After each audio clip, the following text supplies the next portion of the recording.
मैं आपकी होस्ट गेती आरा। हम लेकर आ रहे हैं एक नया प्रोग्राम जिसमें मजा होगा, रंग होंगे और आप सब इंटरटेन होंगे। तो जुड़े रहिए गेती आरा के संग ई आवाज टीवी पर। तमाम सुनने वालों और देखने वालों को एक बार फिर गेती आरा का सलाम। जैसे कि हमने इस प्रोग्राम का मकसद जो है वो ये था कि आपको मुस्कुराहटों को बिखेरना था और आपको खुशियाँ बांटनी थी।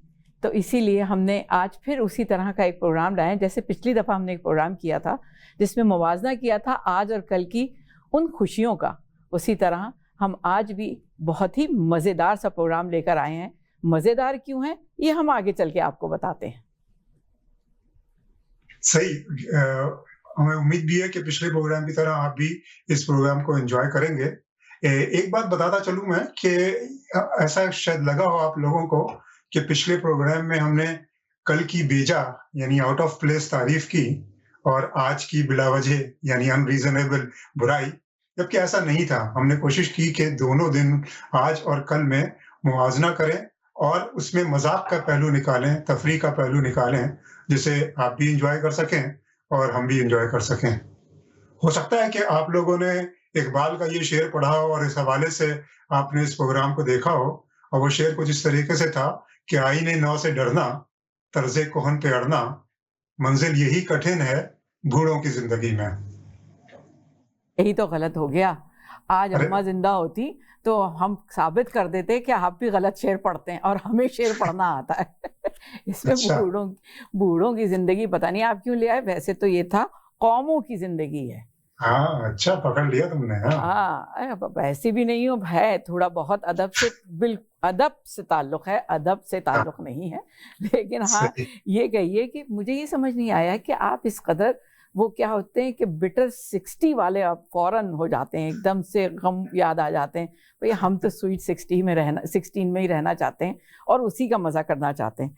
जैसे कि अब आपके साथ मज़ेदार और बातें, जो मैंने आपसे कहा ना मज़ेदार बातें करनी है, तो आज हमारा टॉपिक भी बड़े मज़ेदार रहा है।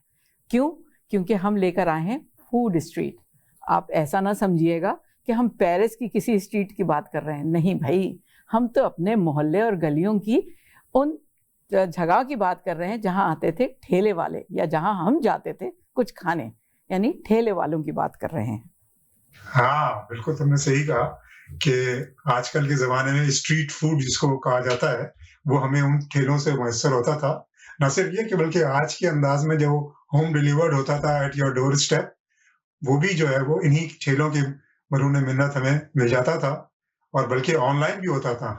ऑनलाइन से मुराद मेरी ये है कि रेलवे लाइन के ऊपर ये ठेले होते थे। कराची में ये जैकब लाइन और सिविल लाइन पे ये ठेले हुआ करते थे। गोया वहाँ पर भी उस ज़माने में भी हमें इन ठेलों का, इन खानों का ऑनलाइन मज़ा आता था। हाँ, सही कह रहे हैं आप। ऑनलाइन पे बड़े मज़े की बात याद आ गई कि कभी हम जब होता था तो हम कहते थे अम्मा हम खाना लगा दें, तो इतना अम्मा हमें डांट के कहती थी अरे भाइयों को आ जाने दो। और अब आजकल ज़माना ही बदल गया, आप कहते हैं अम्मा भाई कब आएंगे खाना लेकर। यानी ये ऑनलाइन ने हमारी औकात कर दी है। बहरहाल ठेलों की तरफ चलते हैं जहाँ की आपको, जहाँ पे खाना मिलता था हर किस्म का, और जिसमें हिफ्ज़ाने सेहत के उसूलों के ऐन मुताबिक कुछ नहीं होता था। वो चलती हुई बसों का धुआं, वो गर्द गुबार इर्द गिर्द का, और तो और वो बहता हुआ पानी, यानी कि जो गंदा पानी होता है, उन सब का तड़का उन खानों में जब लगता था या उन ठेलों के होता था तो मज़ा आ जाता था। और ठेले का सिलसिला कुछ ऐसा शुरू होता था। आप बताइएगा आपके मोहल्ले में क्या होता था? हमारे यहाँ तो भाई सुबह पहले सब्जी वाला आ जाता था, वो अपनी हुँ, सब्जियों बेचता था। दिन भर मुख्तलिफ किस्म के ठेले वाले आते थे, उन्हीं में से चंद ठेले वालों का हम जिक्र करेंगे।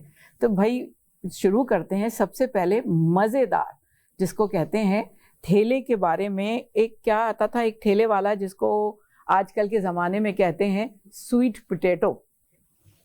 हुँ, सही। और उस ज़माने में हम उसको कहते थे शकरकंदी वाला। क्या शायराना नाम था उसके शकरकंदी का, लेकिन इंतहाई गैर शायराना वो शख्स होता था जो ये बेच रहा होता था, और इतनी ही तरह उसका गैर शायराना उसका वो ठेला होता था। तुम बताओ, तुम्हें याद है उसके बारे में? बड़ा, अरे भाई क्या याद आ जाती है पुरानी बातों में, यही तो मज़ा है। तभी तो हम हुँ, चाहते हैं आप मुस्कुराते रहिए। अरे बड़ा मजा आता था। वो ठेले वाला आता था तो निहायती एक गंदा सा ठेला जिसपे एक बीच में कढ़ाई रखी होती थी और उसमें न जाने, ये आज तक समझ ना आया कि उसके अंदर राख होती थी, मट्टी होती थी काले रंग की, और जनाब उससे कहते थे शकरकंद दे दो, तो वो जो था पहले एक उठाता था, फिर दूसरी उठाता था और हमेशा तीसरे नंबर वाली शकरकंद उठाता था। और भैया तेजी से वो अपने गंदे कपड़े से उसको साफ करके, काले से कपड़े से साफ करके, और किसी ऐसी जंग आलू छुरी उठाता था और उससे खट करके उसको काटता था, और उसके ऊपर भाई वो जो जब चाट मसाला डालता था तो इफ्ज़ान सेहत के उसूलों के मुताबिक वो शकरकंद लगती थी। क्या खूब तुमने नक्शा खींचा और क्या तफसील तुमको अभी तक याद है। लेकिन मुझे अंदाजा हुआ कि ऐसे तुम बताना चाह रही हो कि उसमें कितना नॉन हाइजीनिक प्रोसेस होता था, जबकि असल मजा उसी नॉन हाइजीनिक प्रोसेस में ही था। मुझे तब तक याद है कि वो शकरकंद का वो जो छिलका, जिसने जमाने के सारे सर्द गर्म, जमाने की सारी धूल और गर्द सब कुछ देखी होती थी, सबसे ज्यादा मजे का वही होता था और मैं उसी को जो है वो चुन चुन के खाता था। अरे आप तो थे ही घर में। आप लोगों को हम बताएं, हमारे भाई जो थे हमेशा वो वाला खाना खाते थे जो बच जाता था। तो आज पता चला आप तो छिलके भी खा लेते थे। भैया शाबाश है, भैया हद हो गई। चले इसी शकरकंदे के ऊपर आज का एक मवाजना करते हैं। ये तो भैया उस जमाने का एक ठेला था। आज की आज जो आप हेल्दी कह रहे हैं उसको देखिए साहब, हमारा बच्चा जो है वो शकरकंद, जिसको के कहते हैं स्वीट पोटैटो, कट करता है निहायती एक ग्रीन रंग के जो वेजी कटिंग बोर्ड होता है उस पे रख के वो निहायती नफासत से उसको कट करेगा। उसके बाद बेहतरीन छुरी के साथ कट करता है, वेजी छुरी होती है वो, कोई और छुरी नहीं, उससे कट करके वो जनाब उसको जो क्या कहते हैं आप अपनी अंग्रेजी बोलिए फिर कुछ, किस में पकाता था? फ्रायर होता है। हाँ, एयर फ्रायर में पका के अब भैया, हाँ, उसमें उसको बाहर निकाल के रखा और नफासत से उन्होंने वो कांटे से खा रहे हैं।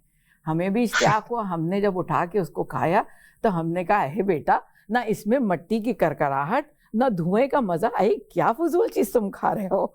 लेकिन इसमें अब कहाँ मजा रहता है। मजा अगर चाहिए तो जाहिर है उन्हीं उन्हीं ठेलों की तरफ वापस जाना पड़ेगा। और हमारे ज़माने में जो ठेले जो हैं वो हर वक़्त मौजूद होते थे। तो उसी वजह से मुझे ये शेर थोड़ी-सी तब्दीली के साथ याद आया कि इन्हीं ठेलों पे जाकर अगर खा सको तो खाओ, मेरे घर के रास्ते में कोई रेस्टोरेंट नहीं है। अरे वाक़ई आपको तो आप सही शायर हैं। वो अच्छे तो नहीं है लेकिन चलिए मौजू वाले शेर ढूँढ ही निकालते हैं। ये इसी किस्म का कुछ अहवाल जो था वो क्या आता था, एक आता था बीच दोपहर में भुट्टे वाला भी, है ना? क्या कहते थे हम तो, यहाँ पे क्या कहा जाता है उसको? वो जो अच्छा आजकल कहते हैं उसको कॉर्न ऑन कॉब। जी जनाब, जिस उसका भी कुछ हुलिया उस ठेले का वही होता था जो शकरकंदी वाले का होता था। साहब वो क्या उस पे भुट्टे भूनता था।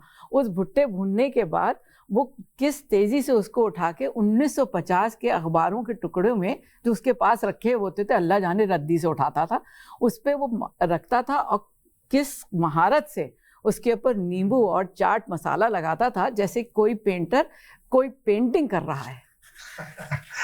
और मुझे याद है कि वो चाट मसाला लगाने के बाद जब आप उस भुट्टे लेते थे और उसके बीज जो है वो तो मुंह में जाते थे, उनका मजा अपना होता था और साथ में वो जो मसाला होता था वो तमाम होठों पे लगता था और उसके बाद जो उसके उससे जो जलन मचती थी।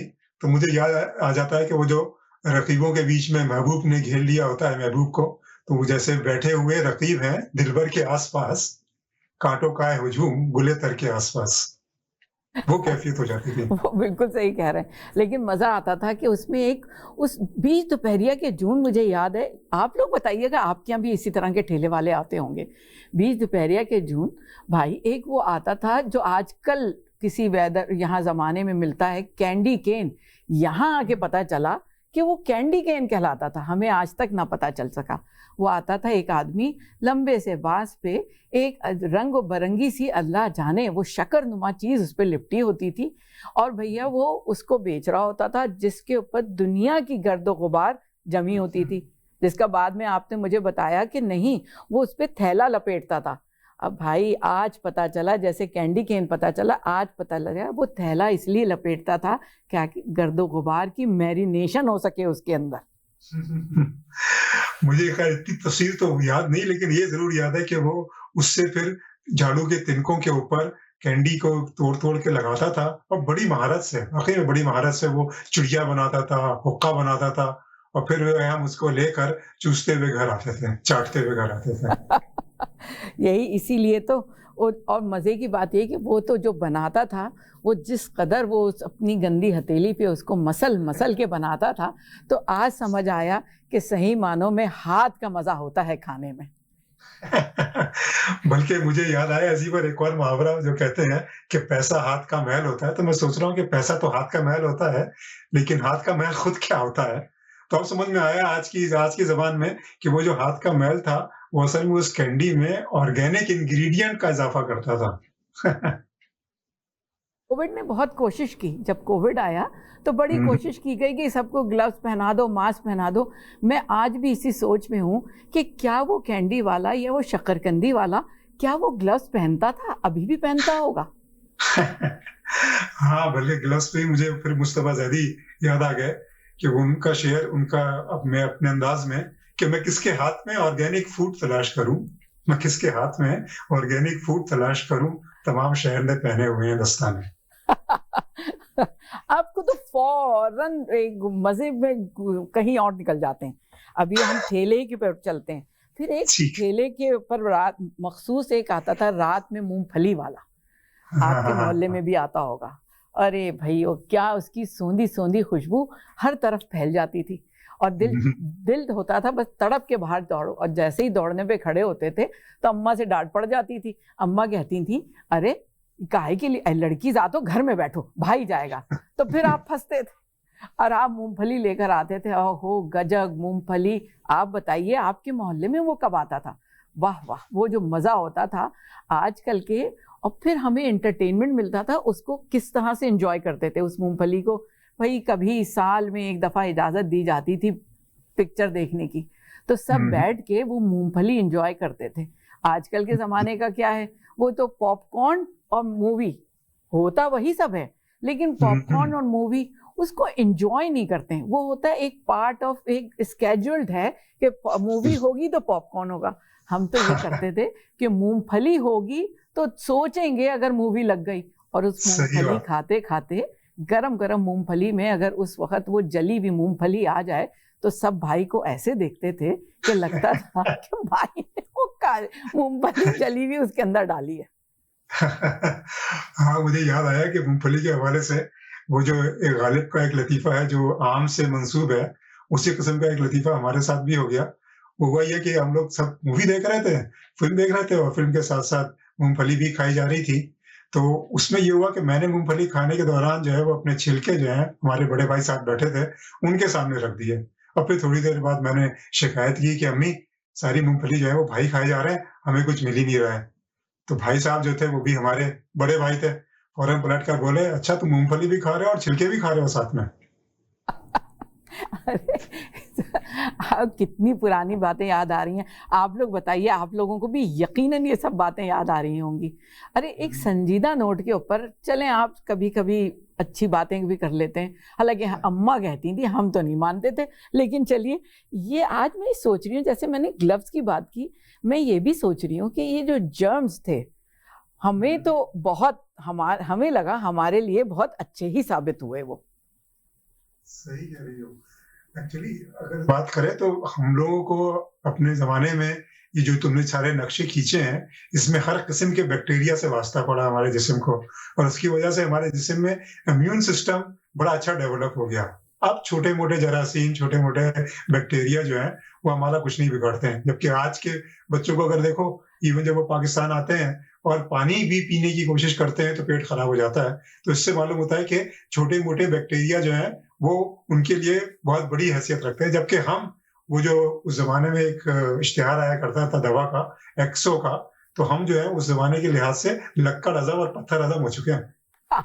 बिल्कुल सही कहा। वैसे तो हैं हम लक्कड़ हज़म, पत्थर हज़म क्योंकि भई वो ये तो वो उन ठेलों की हमने बात की भाई जो कि दरवाज़े पे आते थे।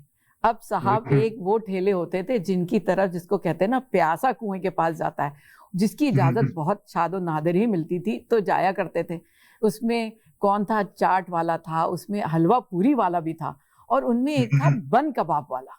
हाँ, बन कबाब वाले को मुझे याद आ गया, वो तो अभी भी खैर होता है और उसमें जाते हैं तो वो पूछता है सादा बन कबाब या अंडे वाला बन कबाब या दाल वाला बन कबाब या गोश्त वाला बन कबाब। तो वाक़ई में सब कुछ याद आ गया तुम्हारे इस ज़िक्र से। जबकि आज क्या होता है, आज होता है बर्गर। हाँ, अरे कहाँ का वो बन कबाब और कहाँ का ये बर्गर। होते तो एक ही जगह है, एक ही तरह की चीज़ है, वही बन है, वही कबाब है, लेकिन साहब जब तक उसमें धुएँ का मज़ा ना हो और क्या कहते हैं, जिस हाथ से बनाया जा रहा हो उसका टेस्ट ना हो, तो वो टेस्ट ही नहीं रहता उसका। ये तो सब वो चीज़ थी। फिर आप अब सर्दियों का भी कुछ जिक्र कर देते हैं, जैसे कि उसमें वो जो एक चिकन कॉर्न सूप होता था और उसी के साथ एक और होता था जिसको मुर्गी की यखनी का सूप कहते थे, जिसको मैं हमेशा कहता था कि ये जो है ये मुर्गी का गुस्ले सेहत है। वो जो है जिसको आप तो मॉडर्न में तो हम लोग इसको चिकन कॉर्न सूप या चिकन सूप कहते हैं, लेकिन भाई उसका भी एक अपना ही नक्शा होता था। जिस वक्त वो एक उस ज़माने में हमारा जो इलाका था उसमें तो वो लसबेला या जिस तरह के मुख्तलिफ नाम आपने लिए वो कहलाता था। आपके इलाके को क्या कहलाते थे, जहाँ वो ठेला लगा के बेचारी लागर सी मुर्गी 6 किस्म की उसमें लटक रही होती थी और उसका सूप नीचे निकल रहा होता था। और वो जो हिफ्ज़ान सेहत के उसूलों के मुताबिक जहाँ पे हर किस्म की गर्दो गुबार, जिसको कहना चाहिए सूबाई किस्म की बसें उसमें वहाँ से अपना धुआं छोड़ती हुई जाती थी और उसमें वो जमती थी। ओ हो, वो तो सूप का मज़ा ही और था।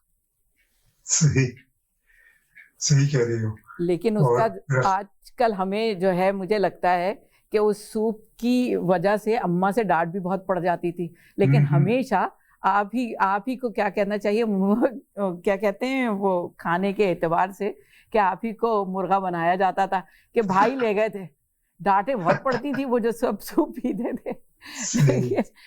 पुराम में इतने ठेले वाले, आप लोग बताइए आपके कौन कौन से इलाके में ठेले वाले कौन कौन से आते थे। देखिए इस प्रोग्राम का वक्त हमारे पास इतना महदूद होता है, दिल तो चाह रहा है और जिक्र करें, लेकिन क्या करें, इस वक्त इतने टाइम में हम यही मज़ेदार बातें कर सकते थे, जिसको मैंने कहा था ना आज मज़ेदार मौजू है। तो इस दिलचस्प प्रोग्राम का सिलसिला हमने इसीलिए शुरू किया है कि आप हंसिए और मुस्कुराइए, लेकिन मकसद खाली ये नहीं है कि आज का और कल के मवाजने में बुराइयां हैं, मज़ा है। हम चाहते हैं वो सब जो हमने फ़ील किया हम इन बच्चों को भी फ़ील करवाएं कि ये लोग भी बैठे हैं और हमारे साथ बजाय कंप्यूटर में बैठे हुए हैं या अच्छा मूवी देखने आ रहे हैं, एक जवाब आ जाता है जो कि नहीं है तो हम देख चुके हैं। तो हम चाहते हैं कि हम उनको साथ बिठाएं और बताएं कि भैया मूंगफली खाते हुए जो मूवी देखने का मज़ा है, या वो बन कबाब खाते हुए जो उस सड़क का मज़ा है, वो जो हमने महसूस किया, भाई तुम लोग भी महसूस करो। मज़ा है उन सब बातों का। और मैं तो चाहती हूँ आपको जो भी इस प्रोग्राम में मज़ेदार बातें लगी और जो कुछ आपको याद आया, यकीनन आपने मुस्कुराना तो क्या, अब तो हंसना भी सीख लिया होगा। तो आप eAwaaz.com पे ज़रूर बताइएगा अपनी फीडबैक में कि आपको कौन से मौके पे कौन सा ठेले वाला याद आया, ठीक है। और हमेशा मुस्कुराते रहिए और हमारे साथ खुशियाँ बांटते रहिए गेती आरा के संग। मैं आपकी होस्ट गेती आरा, हम लेकर आ रहे हैं एक नया प्रोग्राम जिसमें मज़ा होगा, रंग होंगे और आप सब इंटरटेन होंगे। तो जुड़े रहिए गेती आरा के संग eAwaaz टीवी पर।